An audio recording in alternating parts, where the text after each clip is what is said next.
Hey guys, and I hope you guys are doing okay today. Today I'll be rating the final Shiner Secrets of 2020, of the 30th of December 2020 in Dead by Daylight. So if you guys are new to this series, what I do each week, I go over the new Shiner Secrets, I go over the perks and what they do, I rate the perks out of 10, and I recommend at the end of the video, in my opinion and in my personal experience of the game, one perk you guys should buy off the shrine for that week. And yeah, it's been a really quick year in my opinion. So next week on the next shrine, obviously we'll be kicking fresh into January 2021. So yeah, let's jump right into the shrine. So the first perk is called Brutal Strength. This is the Trapper's teachable perk.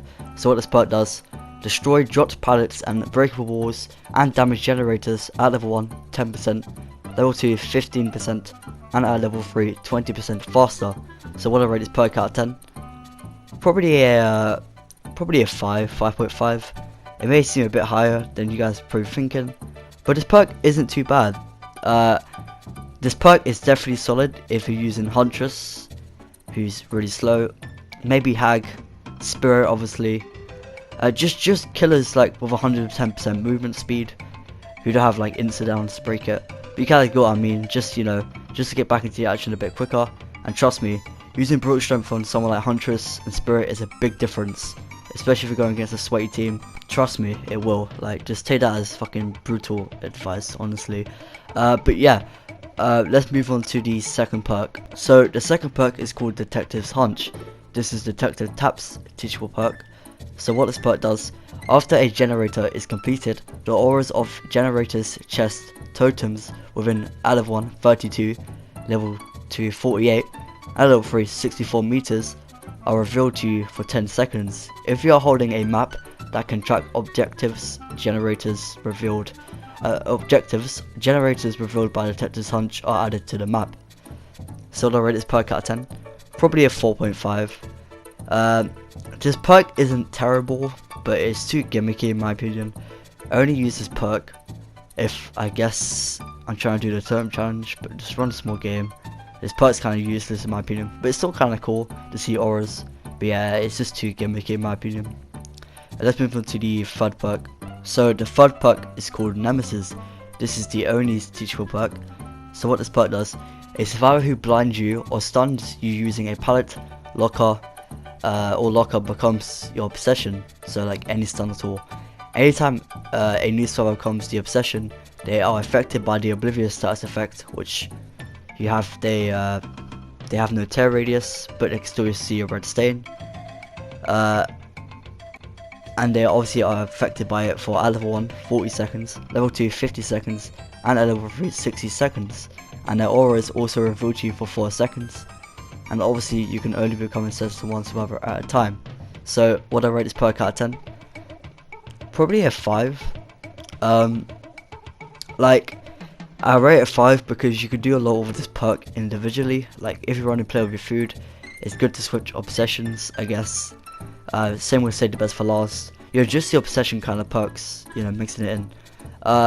This perk isn't terrible, but if you're just using it without like play with your food or Save the Best for Last, or Rancor, or just perks like that, that affect obsessions, then it's kind of shit in my opinion at least.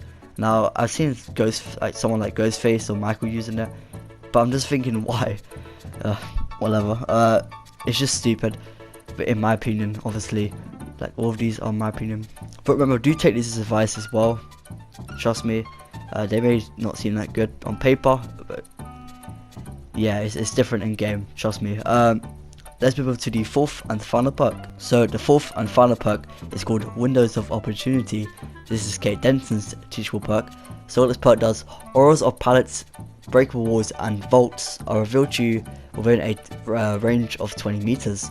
Windows of Opportunity has a cooldown, for some reason, of level 1 30 seconds, level 2 25 seconds, and at level 3 20 seconds when vaulting or dropping a pallet during a chase.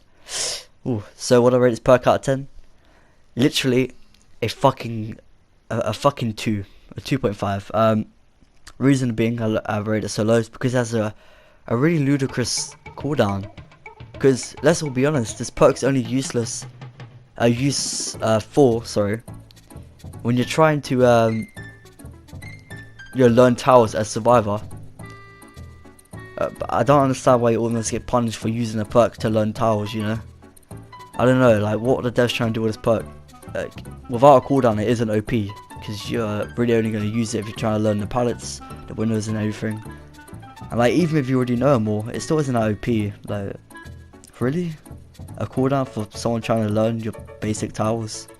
Which is the majority of people who use it, in my experience. But yeah, I don't know why it's cooldown there, I don't know why it's so long as well. But hey, that's just an opinion. Let's move on to the final thing of today's video, which is one perk I recommend you guys buy at the shrine. So the one perk I recommend you guys buy at the shrine of Wednesday, the 30th of December 2020 is obviously Brutal Strength. Now I know Windows gives you information on towers if you're trying to learn them. I know Nemesis can work with certain perks, would be really good with them to make a really good build. And I know that the Tetris Hunch can give you some cool aura seeings. But come on, Brutal Strength is the go-to. It has to be. It helps you so much as killer. I said it helps you out so much with certain killers, especially killers who are 110% movement speed. It will help you out so much. But obviously this was the final shrine of this year. And obviously we'll be kicking straight into January 2021 next week. So yeah, would I rate the shrine out of 10? Probably a 6. It isn't too bad, or 5. Or 5.5. It isn't too bad, this shrine. It's not as bad as last week. Unfortunately, we'd have like a DS at the end of the year, but it doesn't really fucking matter anyway. Maybe next week for January we might get a DS in, just something good for the first shrine of next year. But yeah, anyways, I'll see you guys next week on the next shrine, kicking straight into next year. Obviously, happy fucking new year, and I'll see you guys in the next video.